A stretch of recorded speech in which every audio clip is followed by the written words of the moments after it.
This episode of PediaCast is brought to you by the Division of Emergency Medicine at Nationwide Children's Hospital.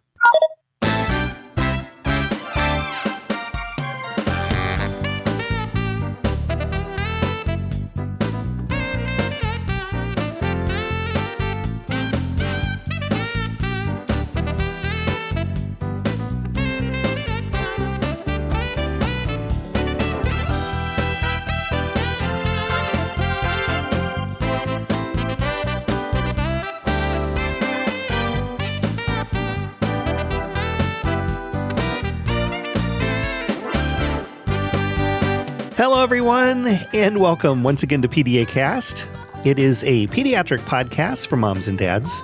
This is Dr. Mike coming to you from the campus of Nationwide Children's Hospital. We are in Columbus, Ohio. It's episode 560. We're calling this one Child Passenger Safety. I want to welcome all of you to the program. So we all want to keep our kids safe, right? I mean, that's a really important goal for parents everywhere.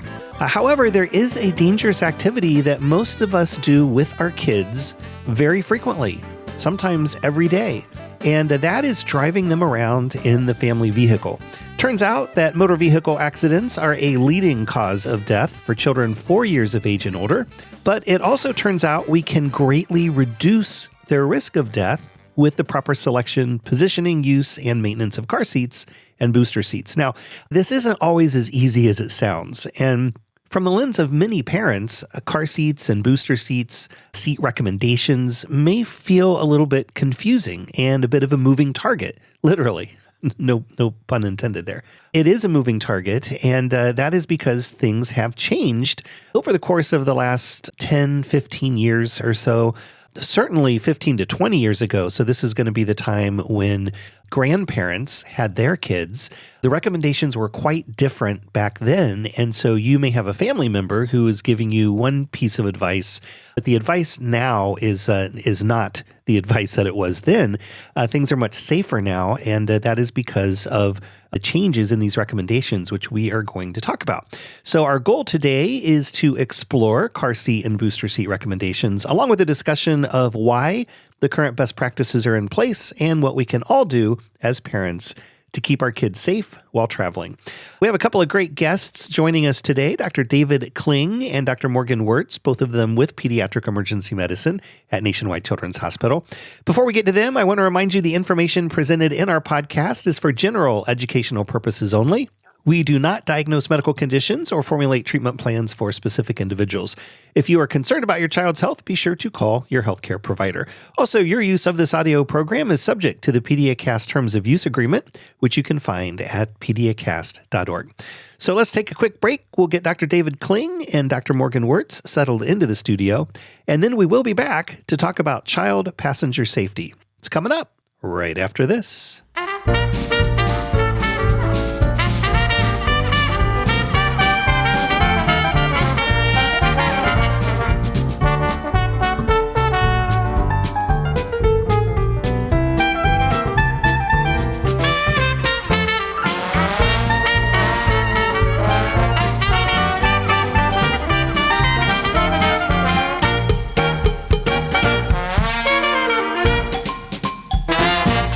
Dr. David Kling is a Pediatric Emergency Medicine Fellow at Nationwide Children's Hospital, and Dr. Morgan Wurtz is a Pediatric Emergency Medicine attending at Nationwide Children's and an Assistant Professor of Pediatrics at The Ohio State University College of Medicine. Both have a passion for keeping kids safe, including when they travel in motorized vehicles. That is what they're here to talk about today, child passenger safety. But before we dig into that, let's offer a warm PediaCast welcome to our guests, Dr. David Kling and Dr. Morgan Wurtz. Thank you both so much for stopping by today. Hi, thank you for having us. Hello. Nice to be here. Yeah, really excited to talk about child passenger safety because we all know that it's important, but sometimes it can be a little bit confusing in terms of what the rules are for parents. And I know everybody wants to keep their kids safe. So, David, let's start with you. Why is it important for children to use car seats? Well, car seats are actually crucial in protecting children and minimizing the risk of injury or death in car accidents. Car seats are actually designed to provide protection for children in the event of a car crash, and they are actually built to absorb and distribute the force of the impact to reduce the risk of injury. Additionally, properly secured children are less likely to distract the driver. And lastly, state laws, of course, mandate the use of appropriate child restraints based on the child's age. Yeah, so all really important reasons. And can you share some statistics that kind of highlight the effectiveness of car seats? Definitely. So, proper use of car seats can actually reduce the risk of death by as much as 71% in infants and 54% in toddlers. Booster seats can actually reduce the risk by 45%. And recent numbers actually showed that 325 children under the age of 5 were actually saved by car seats in a single year. Yeah, so really important. And there are many times when a family is involved in an accident, and if their child had not been appropriately secured in a child passenger seat, whether that be a car seat, a booster seat, whatever it is that they're supposed to be in at that time, a lot of those kids are saved because of those seats. And we can say, without them, your child may have passed away in that accident. And so it's really, really is an important thing. Morgan, what common mistakes do parents make when using car seats? Sure. There's a couple of things that can kind of go wrong when using car seats. The first one I would say would be choosing the incorrect size or type of seat for the size of child or the age of the child. Other things can be an incorrect installation, not securing the seat itself tightly, or not following the manufacturer's instructions for the car seat. Also, when putting the child into the car seat, things like loose harness straps or incorrect position of the harness, and also wearing a winter coat inside the car seat, it can make the car seat less effective. So other things that sometimes can go awry is that using expired or recalled seats, and also not replacing car seats after a crash. Even a mild fender bender, a car seat should be replaced after that. Also, things that we see often are parents turning children forward facing too early. So those are kind of some of the mistakes that we see with car seats. A couple of those I want to highlight because maybe this is the first time that people have heard this. One is the winter coat thing. So you don't get as snug of a fit of the harness in the car seat if you have a big bulky coat on. Is that correct? That's correct. Yes. The harness is meant to be against the child's body, and the car and big winter coats, especially here in places like Ohio, can really impact the fit of those and impact the safety of the seat for the child. So that's important. So in the winter months, layers are going to be more important than one big bulky coat, correct? That's correct. Yes. Yeah.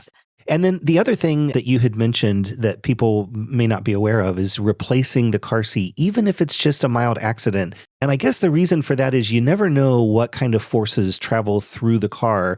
And it might not be something that you felt, but, like just as an example, someone may come up behind you at a stoplight and they're not going crazy fast, 25, 30 miles an hour, and they run into the back of you. Your airbags may not go off. You get a little bit of a jar, but you don't know for sure what those forces did to the car seat and how that may impact its ability to keep your kid safe the next time an accident and maybe even a worse accident comes along. And so that's the reason why it's so important to replace those. Now, not everyone is having accidents right and left, but that does make you maybe not want to buy one with all the bells and whistles that's at the top of the price point, thinking about, just a little fender bender, you may have to replace it. So, but you still want it to be a good car seat and safe, but, maybe also practical in terms of cost. So Morgan, what resources are available to help parents select a car seat, and how do they choose the right one? Sure. And this can be a really daunting decision for a lot of new parents, especially. You go into any of these baby stores and you just see whole walls of different options for car seats. It can be really overwhelming and many different price points as well. So there's a lot of choices on the market but thank goodness there's a lot of resources that can help parents make good decisions about their car seat. The first decision would be to select a car seat based on your child's age and size, and then choose a seat that fits into your vehicle and use it every time. That's the important part. Yes. So always refer to the specific car seat manufacturer's instructions, check the height and weight limits for the seat, and read the vehicle owner manual as well on how to install the car seat using the seatbelt or lower anchors or tether. And then, so So those can be helpful for how to choose the right car seat. Those are kind of some things that can help kind of get you started. There are also some options in terms of resources. One is the National Highway Traffic Safety Administration does give a lot of resources for how parents can choose the right car seat for their child. And you can also put in your child's height, your child's weight, and it will help you determine which car seat to choose for your child. In many communities, there are car seat safety technicians that work at formal inspection stations, and there are a few resources to help you find these inspection stations that can help ensure that your child's car seat is installed properly. You can look at a couple of different websites. One is www.seatcheck.org to find a technician in your area. And also the National Highway Traffic Safety Administration, like I mentioned before, does have a search tool to help find areas in your community where you can have your car seat assessed. There also, a lot of times you can actually Google your county, just put it into your search engine, your county and car seat check, and that actually will help you come up with some resources for where you can have your child's seat assessed. Great tips. We're going to have a lot of links in the show notes for folks, so they can head over to PediaCast.org. And this is episode 560, and you'll be able to find some great links there. We actually have links from the National Highway Traffic Safety Administration, from Nationwide Children's, from the American Academy of Pediatrics. There's a great resource that's available in some cities. Columbus is one of them, called CAP for Kids. And they have a section on car seat safety as well. And then the Ohio Department of Health, for those in Ohio, we have a link to them too. So there's going to be a lot of resources that folks can check out over at PediaCast.org in the show notes for episode 560. So David, what then are the key steps to installing the car seat correctly? So you've purchased one that is recommended, that maybe isn't like at the high end of the price range, but is going to do the job. How do you go about installing it the right way? Yes, you've already done the most important step, which is step one, buying and purchasing the correct sized car seat, and that is approved by the National Highway Traffic Safety Administration.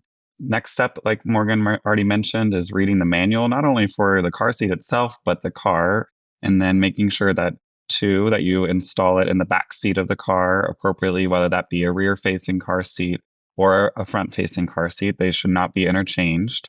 And then, of course, you want to make sure that you secure it within your vehicle before you put your child into the car seat, whether that be with the vehicle's seatbelt or anchoring system. And again, the manuals for the car seat itself and your car can help guide you through that process. I'm also sure there's YouTube videos as well for if you're more of a visual learner.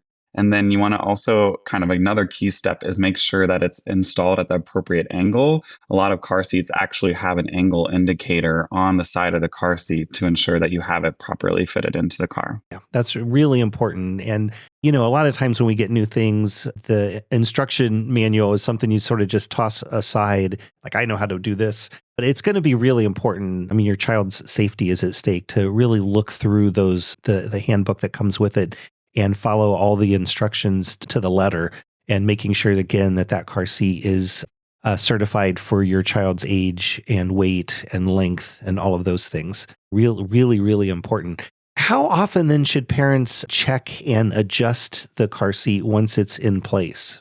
Great question. I think a good habit is actually check before every trip. You want to make sure that car seat is still secure in the back seat of your vehicle and it hasn't become loose for some reason. Another child potentially unbuckled the seatbelt itself that was securing it, for example. So I think it's a good habit to always make sure that car seat is nice and secure before putting your child in it. Of course, another good point is whenever your child is growing, maybe a good habit would be after each of your well child checks, you have a new height and weight for your child. Ensure that car seat is still appropriate for your current child's height and weight. Another one to emphasize is after washing the car seat itself, again, things might get gotten loose or changed or adjusted. So again, you want to make sure that it's nice and secure in the back seat. And then, of course, if you change vehicles, same process. You want to go through all those different steps to ensure that the car seat is nice and secure in that new vehicle. And then just to, again, emphasize that point again, make sure that you replace that car seat after any car crashes, even if they're minor. And then, so those are great tips for the car seat itself. And you should be checking that regularly to make sure that it's in there the proper way. Then what are some tips for ensuring that your child is buckled in safely every single time? Yes. So we've kind of already hit on some of the points already. Of course, we want to make sure that that harness is correctly positioned. You want to ensure that the straps are actually lying flat on the child's shoulder. They're not really loose. You should only be able to fit maybe a finger between the strap and your child's shoulder. So make sure you're adjusting those harnesses so that way it is sitting appropriately on your child's shoulder. You also want to make sure that that chest clip is right at your child's armpit level. So again, making sure that it's laying flat against your child's chest. It should be nice and snug. You shouldn't be able to fit a bunch of fingers or space in between that chest clip and your child's body. So again, you want to make sure after you have it in the appropriate position, you're tightening that harness and making it sure it's nice and snug. And last, of course, double check and make sure that that car seat is secure. Absolutely. And then, Morgan, when is the right time to transition from front facing from rear facing to front facing? I think in the past, and so some parents may hear from grandparents like, oh, this is the rule. I remember that it was like at a year of age, but that is not true anymore. Tell us more about that. That's correct. Yes. So the recommendation is actually to stay in a rear-facing car seat as long as possible. That's the safest option of any of these car seat booster seatbelt options. And so we want children to stay in those rear-facing seats as long as possible. Now, the car seat manufacturer will have a max weight and height for the rear-facing seat. And so the recommendation is actually for the child to stay in that rear-facing seat until they exceed the highest weight or height allowed by the car seat manufacturer. So some parents do get a little concerned if, are their legs too long? Are they going to be, cramped up in there or at risk for injury? And actually, the car seat manufacturer does take into account height. So that is a safe place to be as long as they're within those weight and height for the seat itself. Yeah. And that may be a little bit different from one seat to another, correct? Absolutely. Yes. So I would recommend that parents, again, look at that manufacturer booklet that comes with the seat, and so that they can know what those height and weight restrictions are for their particular seat that they have. Yeah. Yeah. And so again, the age is not important. It's your child's weight and their height or length. And that's what you want to check against the car seat. And don't be in a rush. Don't pick one. Oh, this one, they'll be able to switch sooner because this one has a lower weight or less of a height. Really, your kids are safer rear facing for as long as possible.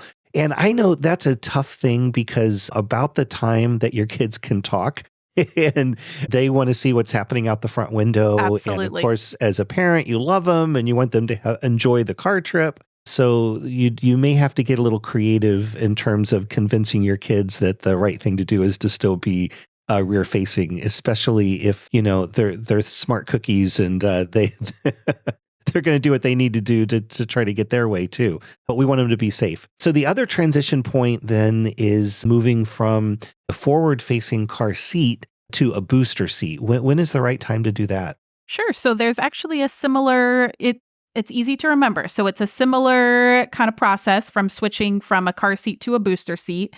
Again, a car seat is a safer option than a booster seat. And so we do recommend that kids stay in a car seat for as long as possible. There's not a specific age that goes along with that. Just like with the rear-facing car seat, the front-facing is actually related to the weight and height of the car seat manufacturer for that particular seat. So once the child reaches that height or weight, then we would recommend going to a booster seat. Again, the child should be in the back seat with the booster seat still. So all of these options, rear facing, front facing, and booster seat are all in the back seat. That's the safest spot for kids to ride. And but the weight and height is what determines going from a front facing car seat to a booster. So that's even more reason to keep the guidebook that comes along with it, the instruction manual, because you may see what the ranges are when you purchase it, and you know how tall or how much your child weighs when they start using that car seat or booster seat. But then it becomes kind of a question of, wait, when do we transition? And so having that manual around can be helpful as a reminder. But I'm sure you can also look it up. Those manuals are also, I mean, if you do lose it, don't lose heart. Go to the manufacturer's website and you'll probably be able to find a copy of the manual there too. Absolutely. And then are most of the things that we've talked about with car seats also true for booster seats in terms of securing them and all of those things? Yes. So the booster seat is the next step up from a front facing to the booster. Again, we recommend that kids do ride in a booster in the back seat, and we want them to use a booster seat until the vehicle lap and shoulder belt fits properly. So for a seat belt to fit properly, the lap belt must lie snugly against the upper thighs, not the stomach. And also the shoulder belt should lie snugly across the shoulder and the chest and not cross the neck or the face. So when your child is able to have that seatbelt fit properly, they can transition from the booster seat to the vehicles. Again, I'm reiterating this again, that the back seat is the safest place when transitioning from a booster seat to the regular seatbelt as well. Yeah, absolutely. And I think that sort of the way you described it really makes a lot of sense, because we want to protect kids. We want to protect their necks, and we want to protect their bellies, because, you don't have bone there protecting the organs. And so a seat belt that squishes into the belly at a high rate of speed with a lot of energy can cause damage to the organs in the abdomen. And so again, it's really important that lap belt lies across the hips and upper thighs, crosses where there's bone and not where the soft belly is. So that's really important. And then we don't want that shoulder harness to cross the neck at all. And we want it to fit snugly, just like you were used to just getting maybe one finger between the belt and your child's body. And the car seat or the booster seat, the same thing is going to be true when they're just using, when they're ready to just use the car's lap and shoulder harness, correct? Yes, that's correct. Yes. All right. And then what are some general safety tips for traveling safely with kids in the car, David? Aside from using car seats and booster seats appropriately, what are some other safety tips for parents? Yeah, great question. Yeah, I was going to actually say that, we have already talked about that first step, right? Making sure that everyone is in an appropriate car seat or booster seat. Also, everyone in the vehicle should make sure that they're nice and secure. So if you're the driver, you're the parent, you're a role model, you want to make sure that you are wearing your seatbelt. That way your child knows the importance of wearing a seatbelt. You also want to make sure that you're packing some essentials, depending on where you're traveling to or how long you're going to be in that car. Thinking about snacks, drinks, entertainment for your children, because again, if they're nice and entertained, maybe they'll be less distracting to you as a driver, and that's an important safety tip. Also, it's good to have a first aid kit available in your vehicle, because you never know when you might need that, even as simple as needing a Band-Aid. And then, of course, for everyone involved in the vehicle, avoiding distractions, and especially for that driver. So making sure that no texting and driving, and that you're being focused on your role as a driver, keeping everyone safe. Yeah. And we've talked a lot about putting kids into the car seat. I did want to mention sometimes, we hear stories in the news about parents who leave their kids in the car because they forget that they're there.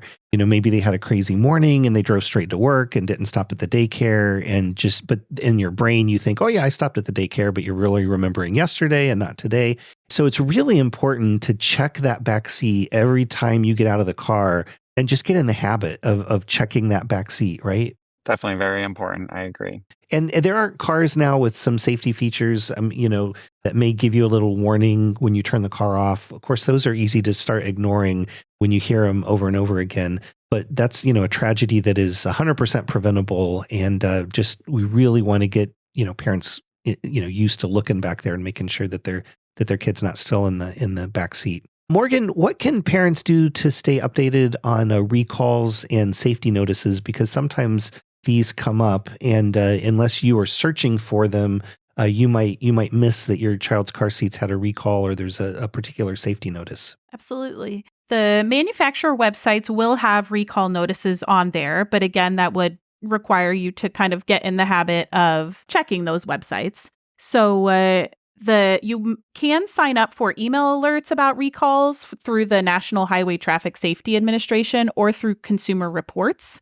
And also, if you're getting your child's car seat checked by one of these child passenger safety technicians, they also would be able to help and make sure that your car seat is not having any recalls associated with it or any safety concerns. And we'll put a couple links in the show notes. One is the National Highway Transportation Safety Administration recall site. And then recalls.gov is another place, not just for car seats, but for all sorts of products within the home. Those are great places to check. And again, we'll put links to those in the show notes. David, this whole episode is really sort of in response to something called T4CIP and their day of action. Tell us more about what exactly is that. Yeah, T4CIP actually stands for Trainees for Child Injury Prevention. This is actually a year-long longitudinal experience for medical students, residents, as well as fellows to participate who kind of have a passion for child injury prevention and want to learn more about it. Part of that experience is actually doing some day of actions. And this part of the year, our day of action, of course, is child passenger safety. And so we're actually doing a couple different things here at Nationwide, but also nationally as well to kind of spread the word and share this information with parents. So our day of action is actually happening May 22nd, which is next Wednesday. We are doing at Nationwide a specific blog post on our 700 Children's blog website. We'll be sharing information on our Nationwide Children's Hospital social media pages. You can also engage online through your social media channels using the hashtag #CheckBeforeYouChange. You also might notice if you call into Nationwide Children's Hospital that there's going to be some on-hold messaging talking about child passenger safety for the months of May and June. And lastly, there is a webinar that's going to be held by the Trainees for Child Injury Prevention. And we can also share that link with you guys. And of course, we're doing this podcast. Yeah, absolutely. And we'll put links in the show notes to sites that have more information on T4CIP, Trainees for Child Injury Prevention.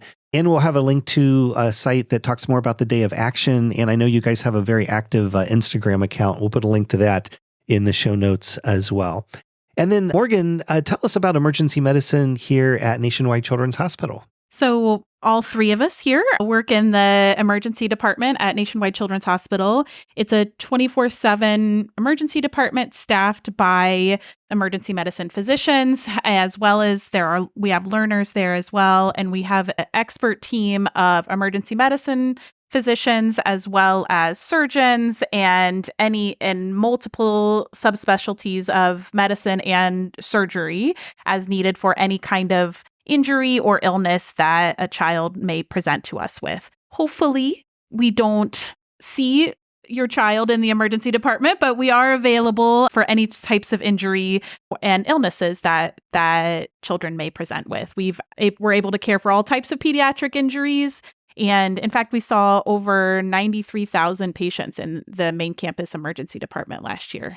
Yeah, so it is a hopping place for sure. It is, yes. But as you said, it's 24/7, and we are available whenever an emergency might strike your family. And of course, we don't want that to happen, as you said, but if it does, we are available. And then there's also an organization through Children's called the Center for Injury Research and Policy. And this is kind of the research arm of child injury prevention, correct? That's correct, yes. Yeah, and we'll put a link to the Center for Injury Research and Policy in the show notes as well, and also a link to pediatric emergency medicine if you are interested in learning more. So once again, Dr. David Kling and Dr. Morgan Wurtz with Pediatric Emergency Medicine at Nationwide Children's Hospital. Thank you both so much for joining us today. Thank you. Thanks for having us.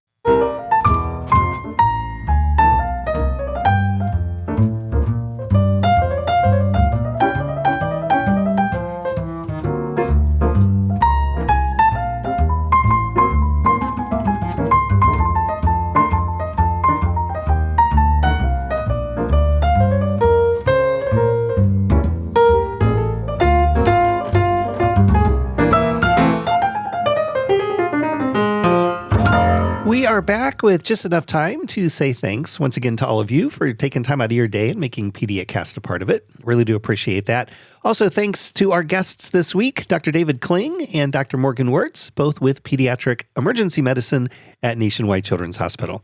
Don't forget, you can find us wherever podcasts are found. We're in the Apple and Google podcast apps, iHeartRadio, Spotify, SoundCloud, Amazon Music, YouTube, and most other podcast apps for iOS and Android. Our landing site is PediaCast.org. You'll find our entire archive of past programs there, along with show notes for each of the episodes, our terms of use agreement, and that handy contact page if you would like to suggest a future topic for the program. Reviews are helpful wherever you get your podcasts. We always appreciate when you share your thoughts about the show. And we love connecting with you on social media. You'll find us on Facebook, Instagram, Threads, LinkedIn, and Twitter. X. Simply search for PediaCast. Also, don't forget about our sibling podcast, PediaCast CME. It is similar to this program. We do turn the science up a couple notches and offer free continuing medical education credit for those who listen.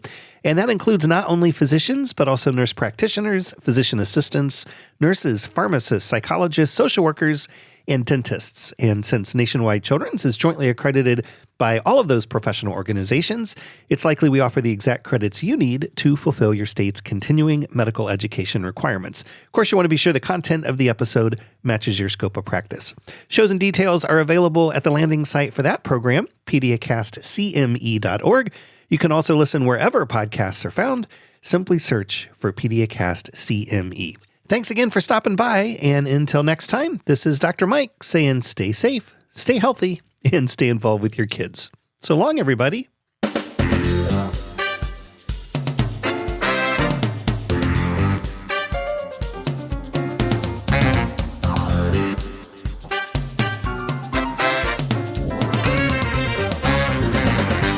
This program is a production of Nationwide Children's. Thanks for listening. We'll see you next time on PediaCast.